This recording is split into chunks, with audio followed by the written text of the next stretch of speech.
Hello everyone, welcome or welcome back to my YouTube channel. I am Mansi, currently doing BA English Honors from Hindu college. पिछली बार मैंने एक video बनाया था जिसमें मैंने हिस्ट्री की स्ट्रेटेजी बताई थी कि कैसे मैं 100% ला पाई थी और कैसे आप ला सकते हो। तो उसके बाद में मेरे पास कुछ कमेंट्स आए कि इस जियो की पॉल साइंस की स्ट्रेटेजी, तो ये मैंने पहले से सोच रखा था कि मैं हर एक सब्जेक्ट की स्ट्रेटेजी लाऊंगी एक्सक्लूसिवली, कंबाइन नहीं कर रही मैं, क्योंकि हर एक सब्जेक्ट की अपनी अलग स्ट्रेटेजी होती है। तो आज की वीडियो में मैं बात करने वाली हूँ जियोग्राफी की।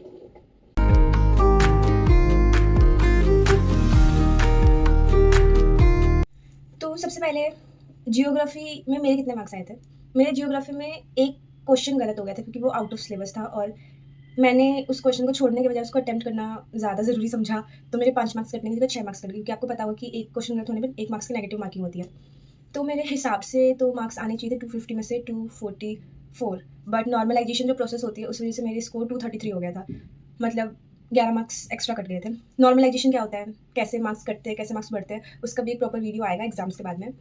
तो सबसे पहले हम बात करते हैं जियोग्राफी की स्ट्रेटेजी की। 2 बुक है, कैसे इन दोनों बुक्स को पढ़ना है। सबसे ज़्यादा डर लगता है फैक्चुअल डिटेल्स का, क्योंकि जियोग्राफी में भर भर के फैक्चुअल डिटेल्स है। इस कंट्री के नेम्स याद करो, इस स्टेट्स के नेम याद करो, शुगर केन कहाँ उगता है, व्हीट कहाँ उगता है, राइस कहाँ उगता है, सारे के सारे स्टेट्स याद कैसे करें, रेलवे लाइन कहाँ से जा रही है, इंटरनेशनल एयरपोर्ट, ये सब याद कैसे करें। तो इस वीडियो में मैं आपको कुछ मेरी ट्रिक्स बताने वाली हूँ, मेरी पर्सनल ट्रिक्स जो मैंने फॉलो करी थी और जिससे मुझे जियोग्राफी बहुत ईजी लगी थी। टू बी वेरी ऑनेस्ट, मुझे जियोग्राफी हिस्ट्री से ज़्यादा ईजी लगती थी, क्योंकि मैंने मेरी ट्रिक्स बना रखी थी, मैंने मेरे खुद के निमोनिक्स बना रखे थे जो जियोग्राफी को इंटरेस्टिंग बनाते थे, मुझे पढ़ने में भी बहुत मजा आता था। स्टार्ट करते हैं ह्यूमन जियोग्राफी से। ह्यूमन जियोग्राफी कंपैरेटिवली जो इंडियन वाली है उससे इजी है, क्योंकि इसके ना कॉन्सेप्ट्स ज़्यादा और फैक्चुअल डिटेल्स कम है। एक चैप्टर में फैक्चुअल डिटेल्स है जो कि ट्रांसपोर्टेशन वाला है, उसके अलावा कॉन्सेप्ट्स ही कॉन्सेप्ट्स है। फॉर एग्जांपल तुम्हें एग्रीकल्चर के डिफरेंट टाइप समझने हैं, इसमें तुम्हें कुछ याद नहीं करना है, इसमें तुम्हें कॉन्सेप्ट समझने हैं। इस बुक से जो मैक्सिमम क्वेश्चन आते हैं वो कॉन्सेप्ट बेस्ड आते हैं। अब इस बुक में सबसे ज़्यादा डर तुम्हें उस बड़े से चैप्टर का लग रहा होगा, आई थिंक चैप्टर 7 है वो, मुझे याद नहीं अभी, बट वो ट्रांसपोर्टेशन का बहुत बड़ा चैप्टर। तो इसके लिए मैंने एक पर्सनल टिप यूज़ करी थी, वो थी निमोनिक्स। मैं अलग अलग चीज़ों की निमोनिक्स बनाया करती थी जो कि एकदम सेंसलेस, एकदम इलॉजिकल होते थे, बट मेरे पर्सनल यूज़ के लिए मुझे बहुत बेनिफिशियल लगे थे। अगर वही सेम निमोनिक्स कोई और पढ़ता तो उसको समझ ही नहीं आता कि ये किस चीज़ का निमोनिक्स है, ये है क्या, बट वो सिर्फ मुझे समझ आता था। तो मैं एक आपको एग्जांपल शेयर करना चाहती हूँ और उस एग्जांपल के बाद में आप ट्राई करना अपने खुद की पर्सनलाइज निमोनिक्स बनाने का, जो आपको सबसे सबसे सबसे ज़्यादा हेल्प करेगा। तो वैसे तो I forgot my all the mnemonics, क्योंकि मैंने वो लिखे थे, लेकिन वो नोटबुक मेरे पास अभी पीजी में है नहीं, घर पे ही है। बट मैंने एक अलग से अभी जस्ट थोड़ी देर पहले निमोनिक बनाया था, तो मैंने सोचा मैं आपको वही शेयर कर देती हूँ। मैं स्क्रीन पे शेयर कर दूँगी ताकि आपको थोड़ा सा आइडिया लग जाए। तो ये जो मैंने निमोनिक बनाया था, ये ट्रांस साइबेरियन रेलवे का बनाया था, बता देती हूँ। तो इसके अंदर बेसिकली ना 1 2 3 4 5 6 7 8 9 10 11 12 कंट्रीज़ हैं। तो इन 12 कंट्रीज़ या फिर 12 रीजन्स का हमें रेलवे का जो लाइन है उसको याद करना है। अब बहुत डिफिकल्ट लगता है, क्योंकि एक बार पढ़ के बता देती हूँ। Saint Petersburg, Moscow, Kazan, Yekaterinburg, Tyumen, Omsk, Novosibirsk, Krasnoyarsk, Angarsk, Chita, Khabarovsk, Vladivostok. बिल्कुल याद नहीं होगा, बिल्कुल बिल्कुल बिल्कुल भी याद नहीं होगा, मुझसे कभी याद नहीं हुआ था। मैं इस चीज़ को लेकर इतना रोती थी कि कैसे याद करूँ, बट फिर मैंने खुद के निमोनिक्स बनाने शुरू कर दिए और ये बहुत ईजिली याद हो गया। बताती हूँ मैंने इसके लिए क्या निमोनिक बनाया था, बहुत इलॉजिकल है, बहुत सेंसलेस है, सॉरी उसके लिए, बट पढ़ने के लिए कुछ भी कर सकते हैं। सो मैंने लिखा था सेंट पीटर्सबर्ग मौका मिलते ही कैटरीना के साथ बर्गर खाने जाता है, क्योंकि वो एक मैन है और मास्क पहनता है। नो, वो कराटे नहीं करता क्योंकि वो अंदर से चीता है। ये खबर व्लादिवोस्तोक ने मुझे दी। इतना ईजी, इतना ईजी कॉन्सेप्ट, और इससे मुझे ट्रांस साइबेरियन रेलवे एकदम अच्छे से याद हो गया। अब अगर तुम पूछोगे कि किस बेसिस पे मैंने निमोनिक बनाया, तो जो सबसे पहले सेंट पीटर्सबर्ग था उसका मैंने Saint Petersburg as a person ले लिया कि सेंट पीटर्सबर्ग एक पर्सन है। मोका के लिए मॉस्को का MO ले लिया, और जो थर्ड है कजन, उसका KA ले लिया, इसका मोका बना लिया। फिर येकेतेरिनबर्ग, इसमें कैटरीना और बर्गर ले लिया इस एक का, क्योंकि पीछे की तरफ बर्ग है और आगे की तरफ कैटरीन है, तो ले लिया कि कैटरीना के साथ बर्गर। उसके बाद में खाने जाता है, ये खुद सेट कर लिया, क्योंकि वो एक ट्यूमेन, जो नेक्स्ट रीजन का नाम है वो ट्यूमेन है, और ट्यूमेन MEN, तो वहाँ से मैन ले लिया। फिर है OMSK, ओम्स्क से मैंने मास्क ले लिया, MSK है लास्ट में, तो उसका मास्क। तो क्या बना अभी तक, सेंट पीटर्सबर्ग मौका मिलते ही कैटरीना के साथ बर्गर खाने जाता है, क्योंकि वो एक मैन है और मास्क पहनता है। उसके बाद में नोवोसिबिर्स्क से मैंने नो वो ये ले लिया। उसके बाद में क्रेसोनियर्स्क से जो KRA है उसका कराटे कर लिया, तो नो वो कराटे नहीं करता। अंगर्स्क, जो नेक्स्ट रीजन का नाम है वो अंगर्स्क है, ANGAR, उसको मैंने अंदर कर दिया, ANDAR। नो, वो कराटे नहीं सीखता क्योंकि वो अंदर से। उसके बाद में जो नेक्स्ट रीजन है वो चीता है, तो चीता का चीता ले लिया क्योंकि वो चीता है। लास्ट खबरवोस्क और व्लादिवोस्टोक का मैंने कर लिया कि ये खबर मुझे व्लादिवोस्टोक ने दी। व्लादिवोस्टोक को मैंने अगेन एज अ पर्सन ले लिया। तो इस पूरे के पूरे ट्रांस साइबेरियन रेलवे के अंदर मैंने जो फर्स्ट रीजन था और जो लास्ट रीजन था उसको एज अ पर्सन ले लिया कि एक पर्सन का नेम है, और अंदर मैंने मेरे निमोनिक्स बना दिए। अब मैं लिखती कैसे थी, इनको याद कैसे करती थी।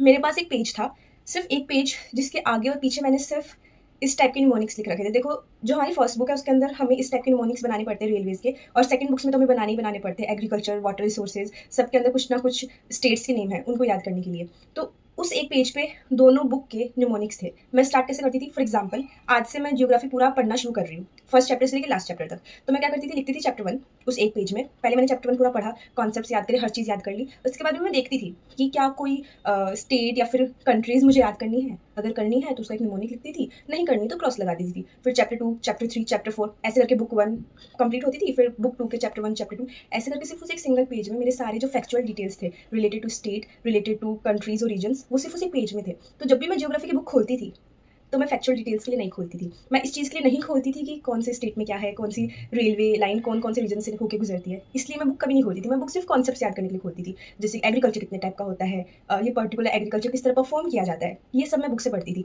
फैक्चुअल डिटेल्स के लिए मेरा खुद का पर्सनलाइज मटेरियल मेरे पास था। इसलिए मुझे जियोग्राफी बहुत इंटरेस्टिंग लगती थी। मुझे जियोग्राफी का डर ही नहीं था कि कैसे करूँ, क्योंकि इतनी ईजी ट्रिक्स मैं फॉलो करती थी। और ये मैं एक बार आपको शेयर भी कर दूँगी ताकि आपको आइडिया लग जाए कि हमें करना किस तरीके से है। क्योंकि इसके अंदर मैंने पता क्या किया, एक और स्ट्रेटेजी। अब जब हम निमोनिक्स बनाते हैं तो फिर अब जैसे ये ट्रांस साइबेरियन रेलवे है, इसके अंदर 12 रीजन्स है। तो मुझे ये दिमाग में रखना है कि अच्छा 12 रीजन से मिलकर ट्रांस साइबेरियन रेलवे बनता है। और अब जो मेरा हर एक ये न्यूमोनिक के लिए जो मैंने वर्ड चूज़ किया है ना, उसको मैं अंडरलाइन भी करती थी। और जो एक्स्ट्रा मैंने वर्ड्स यूज़ किए जो कि मेरे इससे रिलेटेड नहीं है, जैसे सेंट पीटर्सबर्ग मोका, ये तीनों तो रीजन से रिलेटेड है। मिलते ही ये मैंने अलग से ऐड ऑन किया। तो इस मिलते ही को मैं हिंदी में लिखती थी ताकि जब मैं पेज देखूँ तो मुझे डिफ्रेंशिएट हो जाए, अच्छा कौन से कीवर्ड्स मेरे इससे रिलेटेड है और कौन से कीवर्ड्स मैंने एक्स्ट्रा ऐड ऑन किया just to make a mnemonic थोड़ा सा परफेक्ट। मैक्सिमम डाउट इसी से रिलेटेड थे बच्चों को, मुझे पता है कि याद कैसे करें, याद कैसे करें। याद करने की ट्रिक बता दी है। थोड़ा सा मैं आपको स्टेट्स से रिलेटेड भी बता देती हूँ कि मैं स्टेट्स का कैसे याद करती थी, जिसका प्रॉपर निमोनिक नहीं बन रहा। फॉर एग्जाम्पल उसका कैसे मैं निमोनिक बनाती थी। अब जैसे मेरे पास है ये कि अपनी बुक 2 से कि शुगर केन कहाँ कहाँ प्रोड्यूस होता है। तो मैंने क्या लिखा था, शुगर केन प्रोड्यूस होता है यूपी में, देन महाराष्ट्र में, देन कर्नाटक में, देन तमिलनाडु में, देन आंध्र प्रदेश में। तो इसके लिए मैंने क्या लिखा था, यूपी माकाता एपी, यूपी माकाता एपी। यूपी से उत्तर प्रदेश, मा से महाराष्ट्र, का से कर्नाटका, ता से तमिलनाडु और एपी यानी आंध्र प्रदेश। सो जो ये छोटी छोटी स्टेट्स है इनके मैं प्रॉपर बड़े बड़े निमोनिक्स नहीं बनाती थी, क्योंकि फिर हमारा टाइम तो इसी में चला जाएगा। थोड़ा स्मार्टली सोचना पड़ता है कि बड़ा निमोनिक किसके लिए बनता है, छोटा किसके लिए बनता है। इसके अंदर मैं कोई बड़ा निमोनिक बनाती, उसको लिखती, उसका कोई सेंस नहीं बन रहा था, क्योंकि मुझे ऐसे याद हो रहा है। अभी पता है, ये बनाने से पहले मैंने जस्ट ये टैब में जब मेरी एनसीईआरटी खोली तो मैं भूल गई थी, क्योंकि ऑफ कोर्स मैंने 1 साल पहले पढ़ा था। और मुझे अभी शुगर केन का अगर कोई मुझसे पूछेगा ना कि शुगर केन कहाँ का प्रोड्यूस होता है, अब मैं आराम से बता पाऊंगी, यूपी माकाता एपी। इजंट इट ईजी, कितना ईजी है भाई। तुमने अपने आप सोच रखा है कि जियोग्राफी कितनी डिफिकल्ट है, कितनी डिफिकल्ट है, हमें याद नहीं हो रही। जियोग्राफी बहुत इंटरेस्टिंग है। और तुम्हें पता है, तुम इस तरीके से पढ़ोगे ना, पहली बात तो ये कि मन मन में मत पढ़ो। मेरे पास कोई बैठा है वो भी पढ़ रहा है, फिर तुम मन मन में पढ़ रहे हो, वो मैं मानती हूँ, पर तुम अकेले हो, चिल्ला चिल्ला के पढ़ो भाई। चिल्ला, मैं जियोग्राफी में जो चिल्ला चिल्ला के पढ़ी हूँ, मतलब मैं अपनी जगह चेंज करती रहती थी। मैं ऐसी बंदी हूँ जो एक जगह पे बैठ के नहीं पढ़ सकती थी। मैं सोचती थी कि यार अगर कंसंट्रेट मैं नहीं कर पा रही हूँ तो सोने के बजाय मैं जगह चेंज कर लेती हूँ। तो सपोज जब मैं टेरेस पे जाती थी ना, तो मुझे अभी भी याद है, मैं मेरी बुक लेके जोर जोर से, जैसे फॉर एग्जाम्पल शुगर केन का मैं याद करी, यूपी माकाता एपी, यूपी माकाता एपी ऐसे करती रहती थी। मतलब लोग मुझे देखते हुए थे कि ये पागल हो गई है, क्या कर रही है। But this is how really things work. ऐसे ही तो काम होता है, ऐसे ही तो लाइक हम जो चाहते हैं वो हमें मिलता है, क्योंकि अलग अलग स्ट्रेटेजी बनाते हैं, अलग अलग तरीके से हम पढ़ते हैं। और कितना यूजफुल है ये, लाइक मुझे खुद पे बहुत प्राउड हो रहा है जब मैं अभी ये देख रही हूँ, क्योंकि उतना ध्यान पढ़ाई पे था कि मैं पढ़ रही हूँ, बट देख रही हूँ कि मैं कितना इंटरेस्टिंग तरीके से पढ़ा करती थी। तो मेरे को बहुत प्राउड फील होता है कि हाँ, दिस इज़ द वे हमें पढ़ना चाहिए, तभी पढ़ाई थोड़ी इंटरेस्टिंग लगती है। क्योंकि ये कुछ ऐसी चीज़ें हैं जो हम समझ नहीं सकते, हमें ये चीज़ रटनी ही पड़ती है। और एग्ज़ाम से 1 महीने पहले अगर तुम ये सोच रहे हो कि भाई हम तो सब कुछ समझ के पढ़ेंगे, वो काम भी नहीं करता। अगर तुमने पूरे साल तुम्हारी बुक को समझा है तो तुम उसको उस वे में लेके जा सकते हो। बट अगर तुमने पूरी साल पढ़ाई ही नहीं करी और अब तुम 1 महीने में चाहते हो कि हर एक चैप्टर समझ के पढ़ूंगा या फिर पढ़ूंगी, तो भाई ऐसे तो तुम्हारी बुक कभी कंप्लीट ही नहीं होगी, क्योंकि और भी तो सब्जेक्ट्स पढ़ने हैं। तो ये निमोनिक से बेसिक चीज़ है ज्योग्राफी के अंदर, क्योंकि इसके अलावा सारे कॉन्सेप्ट्स बहुत ईजी हैं। अब कुछ क्वेश्चन आते हैं कि जो हमारे जीके के जो पेजेस होते हैं इसमें बहुत सारा डाटा दिया होता है, क्या वो याद करना है? नहीं। मेरी जैसी बेवकूफ़ी मत करना। मुझे अभी भी थोड़ा फील होता है कि मैंने वो डाटा क्यों याद किया, और मैंने याद भी नहीं, पर उसमें मैंने टाइम वेस्ट किया था। उससे अच्छा मैं किसी और सब्जेक्ट में टाइम लगाती, बट मैंने उसमें टाइम वेस्ट किया था। तो उस चीज़ पे तुम मत जाओ। अगर उससे क्वेश्चन आता भी है, सपोज पीछे वाले अपेंडिक्स से कोई क्वेश्चन आया भी, तो कोई बच्चा नहीं कर पाएगा। कोई एक्स्ट्रा दिमाग वाला होगा कि अच्छा उसको सब कुछ ही याद है, वही बच्चा कर पाएगा। 95 टू 99% बच्चे वो याद ही नहीं कर पाते, कोई याद नहीं कर पाता भाई, टीचर भी याद नहीं कर पाते। तुम कैसे करोगे इतना सारा डाटा? टेंशन मत करो, उसको मत पढ़ो। उसके अलावा जो तुम्हारे चैप्टर्स है ना, उस पर फोकस करो। इतने सारे कॉन्सेप्ट्स हैं, उनको इंटरेस्टिंग वे से याद करो। और हाँ, फैक्चुअल डिटेल्स जब भी पढ़नी हो, बुक से नहीं पढ़ोगे, किससे पढ़ोगे? उस एक पेज से जो तुम खुद बनाओगे, जिसके अंदर सारे फैक्चुअल डिटेल। तो तुम्हें 2 पेजेस करने हैं बेसिकली। एक पेज जिसमें तुम्हारी कंट्रीज, रीजन्स और स्टेट से रिलेटेड जो डाटा है उसको लिखना है। दूसरे पेज में जो न्यूमेरिकल डाटा है, परसेंटेज वाला डाटा है, जो ज़रूरी है याद करना। अब हाँ, एक चीज़, हर न्यूमेरिकल डाटा याद करना नहीं होता है। फॉर एग्जाम्पल तुम्हारे किसी बॉक्स में कोई बहुत फालतू न्यूमेरिकल डाटा लिखा गया, देखो ये मुझे तुम्हें बताने की जरूरत नहीं है, क्योंकि तुम्हें खुद को पता होना चाहिए कि अच्छा ये डाटा पढ़ने लायक है कि नहीं है, ये डाटा याद करने लायक है कि नहीं है। जो तुम्हारे रियल टेक्स्ट में लिखा हुआ है वो तो तुम्हें सारा डाटा पढ़ना है, बट जो कभी-कभी जो टेबल बनी रहती है ना कि स्टेट वाइज़ 6-7 स्टेट दे दिए, उसका आगे डाटा लिख दिया। तो तुम्हें वो डाटा नहीं रटना है भाई, वो करोड़ों लाखों का डाटा तुम्हें नहीं रटना है। उसकी जगह जो बॉक्सेस के अंदर जो 6-7 स्टेट है, उसको तुम्हें ऑर्डर वाइज़ याद करना है। Lower to higher, higher to lower. अगर एक भी ऑर्डर से याद करोगे तो दूसरा ऑर्डर तो वाइस वर्सा हो ही जाएगा, ठीक है?